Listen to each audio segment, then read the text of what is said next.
In that no man's land between the last train and dawn, you stumble through Tokyo's labyrinth of tiny back streets, taking one wrong turn after the next. Something steps from the shadows of a narrow, dark alley, and in an instant, you understand. You won't be making it home.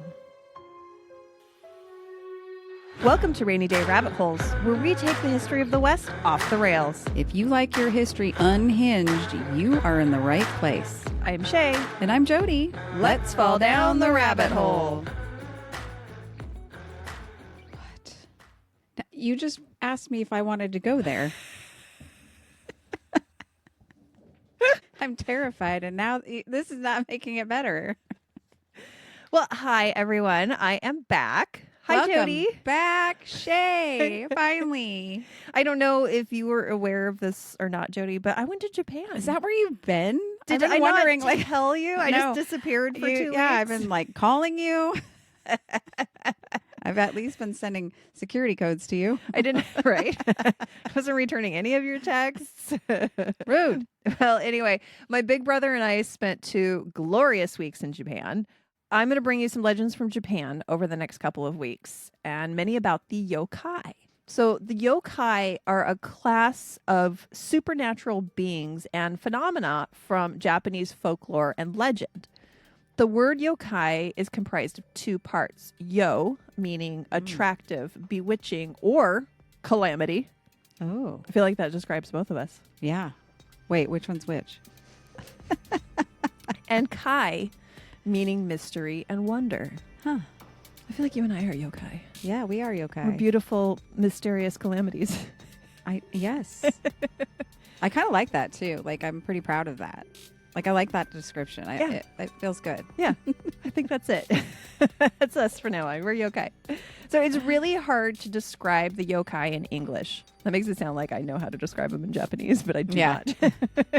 They have been described as demons, monsters, spirits, gods, ghosts, shapeshifters, and goblins. But they also encompass transformed animals, urban legends, and other supernatural or strange phenomena.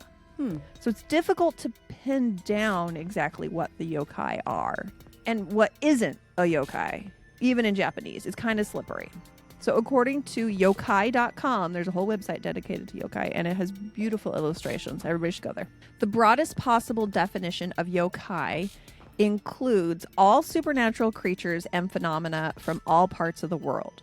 So essentially everything supernatural everywhere. But then the same writer says, my definition is limited specifically to Japanese folklore for 2 reasons, because yokai is a Japanese word, and because there's already an English word which describes everything supernatural from everywhere. Supernatural. Oh, yeah. Got it. I was like, cryptid doesn't cover it all. I was running down the list. So the oldest recorded histories of Japan go back to the 8th century, including the creation of their myths and legends. Yokai really exploded in popularity during the Edo-period, which encompassed 1603 to 1868. Ooh. With art and culture exploring these stories. But during the Meiji Restoration period, Japan underwent radical modernization, and many symbols of cultural heritage were destroyed, including most of the castles in Japan.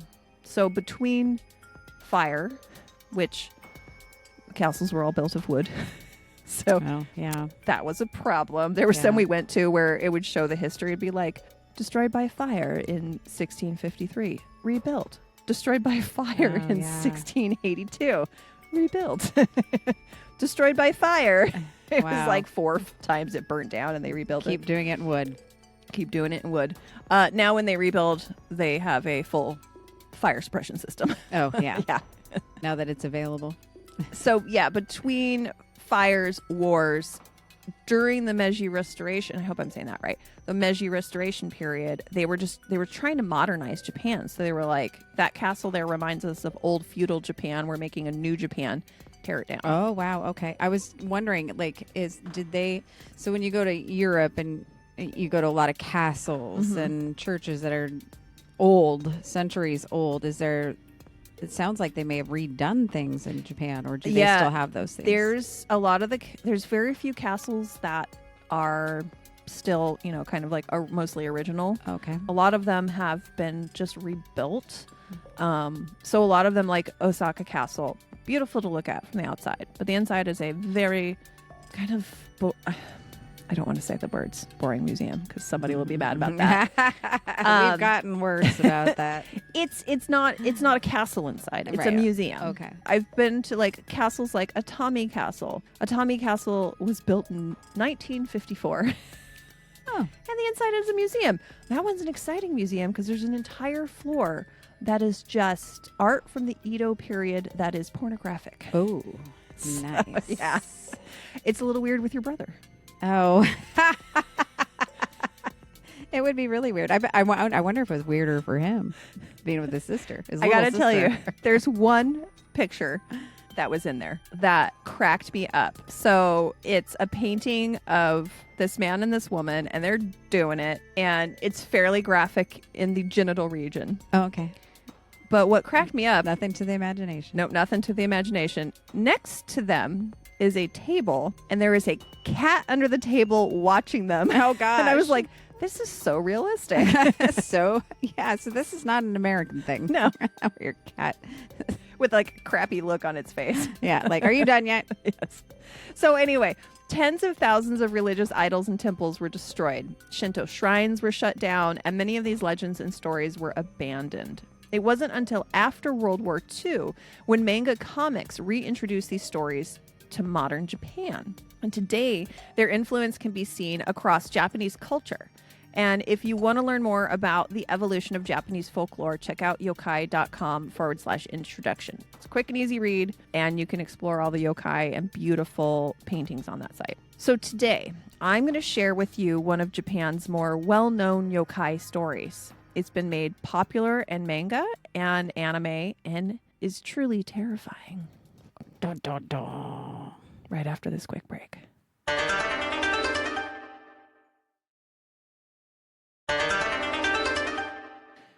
Okay, we are back. So this is the tale of Kuchisake-onna, the Slit-Mouthed Woman. Is that why it says coochie? I don't think coochie is a Japanese word. As soon as you said it, I was like, ooh, coochie. And then you said, no. It's like, oh, maybe that's where we got coochie. Get your mind out of the gutter, you dirty hussy. Okay. I can't. Okay, I'm trying to set Okay, set the mood. the mood. And it's not It's not 14-year-old humor. Okay. It's not a cat watching not two Japanese people. Dang, okay. have sex. New mood. Set it. I'll join. All right, let's go. It's a typical Friday night in Tokyo. After a long week of work, you head to the izakaya with your fellow salarymen to blow off some steam. You squeeze into the narrow bar next to Takeshi-san and say to the bartender, "Toriaizu namabiru, onegaishimasu." That means, but first, a draft beer. Ooh. Oh. Very important line to learn. Yeah, I was going to say, this is your I did tale get to here. say it several times. Nice. The grim-faced bartender slides a mug of cold, frothy Suntory lager your way, and you take a long, refreshing gulp. One beer becomes 4, and pretty soon, you and 3 of your coworkers are throwing back strong zeros at the karaoke bar. Before you know it, it's 4 a.m., and you're stumbling drunk through a dark, narrow alley, trying to find an all-night cafe to wait for the first train to start running so you can head home. As you pause to light a cigarette, you hear the rustle of clothing behind you and a ragged, wet breath. You whip around to see a slim woman concealed in the shadows behind you, wearing a long, ragged black dress and a surgical mask. There's something gleaming in her hand. Are those scissors? In a rasping whisper, she asks, "Watashi kirei?" She's asking if she's beautiful. Nervous, thinking this is some kind of joke.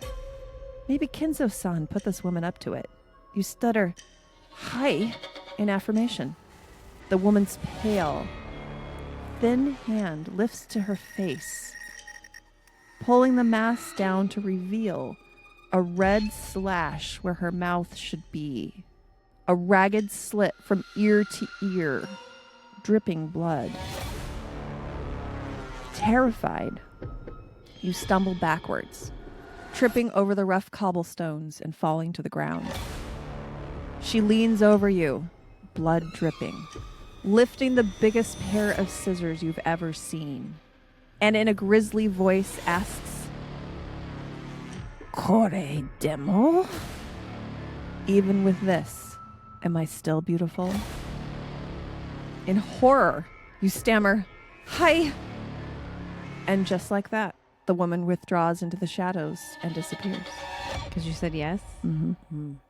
Panting, shaking with adrenaline, you pick yourself up, brush off the seat of your pants, and rub your eyes. Was this some sort of malt liquor-induced hallucination? You stumble into the train station to wait for the 5 a.m. train. Thankfully, it arrives quickly, and you gratefully dash into its warm, comforting embrace. It's still dark when you drag your exhausted body up the 3 flights of stairs to your front door.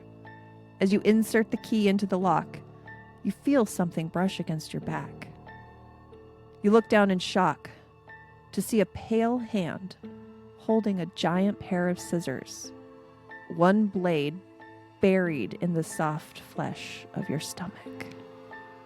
Helplessly, you watch as the hand rips the scissors upward, your blood and bowels spilling out onto your shoes.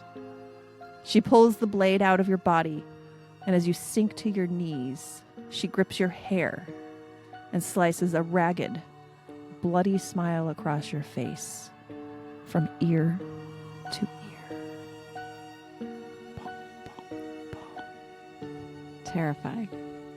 So the legend of Kuchisake-onna dates back to the 17th to 19th centuries, during Japan's Edo-period. So the modern story originated in the late 1970s, though, when the tale became popular and was reported on by several newspapers and magazines. According to legend, Kuchisake-onna was a woman who was mutilated during life, her mouth being split from ear to ear. The most common version is that she was the mistress or wife of a powerful samurai. When the samurai was away fighting, she became lonely and began having affairs with the men of the town. When her infidelity was discovered by the samurai, he became furious and mutilated her.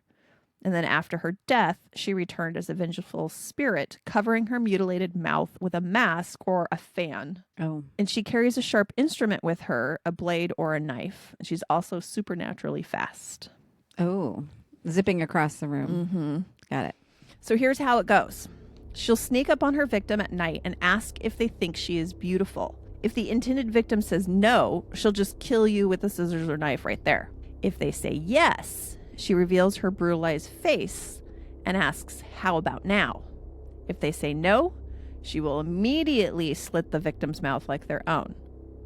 If they say yes, she walks away, but then finds you later that night, cutting you in half or killing you in some other gruesome fashion. So you're basically doomed either way.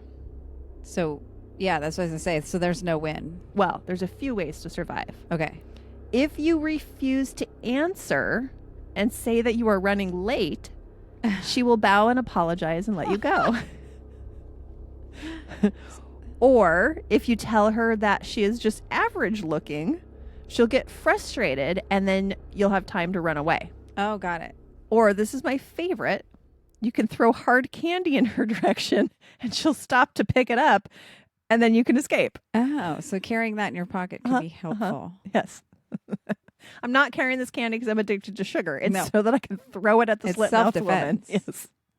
So anyway, that is the story of Tokyo's most well-known and terrifying yokai, Kuchisake-onna. So if you find yourself in Japan, beware of sketchy alleys and make sure you carry hard candy with you at all times.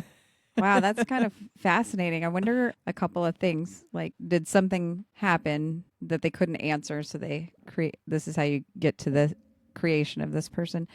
Or, and then also, do people How heavily do they believe in this? Like, could you murder someone and make it look like it was her? I really don't know. I really don't know enough about the culture of folklore in Japan to know if people really believe Right. this type of story or if it's just like, are there actual humans that had, been found with this type of slit in their, you know what I mean? And then did we just assume it was her, or is this where we got her? I don't know. There's some really good ghost stories in Japan that I think people give a little more credence to, like especially the ghosts of Fukushima, where there'll be there's one particular story that's pretty haunting, where these taxi drivers that live in more rural areas in Fukushima, and that was the area that was devastated in 2011 by the tsunami, and then the Fukushima nuclear plant was breached, and so they had to evacuate that entire area. But a lot of people died during that initial tsunami, and so there'll be these tales of these taxi drivers that will pick up people out in the middle of the night on the side of the road, and they will drive them to a house, and then that person will no longer be in the car. They'll just have disappeared. Wow. And like a lost soul trying to get home. Yeah. Yeah. Those ones are pretty creepy, and I think people probably believe those ones more. Yeah.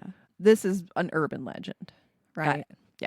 So anyway, that is my story for today. How exciting. I think I've told you guys, I've given you some tidbits about my trip. And if you want to see more photos of the trip, make sure to head on over to our Instagram, Rainy Day Rabbit Holes Pod. And then you can check out the website, obviously, rainydayrabbitholes.com.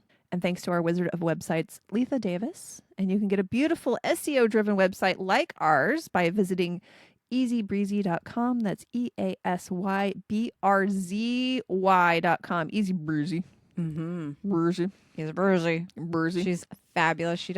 She's like an artist. She is. It's a beautiful website. And a functional artist. Like, oh, I didn't even know you could do that. That's amazing. Just easybreezy.com is gorgeous. Also, I looked at that website. Also, thank you to Logan Hine for our social media management. They've been making some awesome content for us on our socials and working hard to bring our YouTube to life, which is a big, scary step for us. It is a big, but go look at it. It's getting some traction, and people make some comments. Yeah, they've been making little shorts. So watch the shorts. Please watch them to the end because that helps, and then comment on them because that also helps. And you can read what others have been saying. Yeah, and respond. Yeah. Respond to us when we comment our own videos. Yeah. Even if it's something dumb. And we respond to you. Yeah. So we will. You can reach out at logan@redemptionindustries.com. And if you would like to support us, we would love it if you would join our Patreon. For as little as $5 a month, you get bonus content, ad-free episodes, as well as other goodies. Or you can help us out by leaving a review. Head on over to Apple Podcasts or Spotify. And like we said, you can help out in a big way by watching our YouTube videos. Just put it on and on mute on the corner of your computer and let it play all the way to the end. Even if you don't want to listen that way, it really helps us. And then if you comment and give us a thumbs up, that helps the algorithm push us. Yes. So our social media team is trying to get us traction on YouTube. And so we need engagement to do that. And thanks again for listening to me go on and on about Japan. So excited to do it. Yeah. I'm trying to convince Jody to go with me. Yeah, but then she tells me scary stories. It's an urban legend. Do you believe the Bloody Mary urban legend? Do you believe in I just Slender don't Man? say her name. I just don't say her name. Okay, well. Go setio arigato gozaimashita. Jane mata ado de. And that means thank you for listening. See you later. Bye. Oh, we're going to do our thing? I was going to say, did you forget where you're from, girlfriend? Yes. Okay, bye. And see you down the rabbit hole.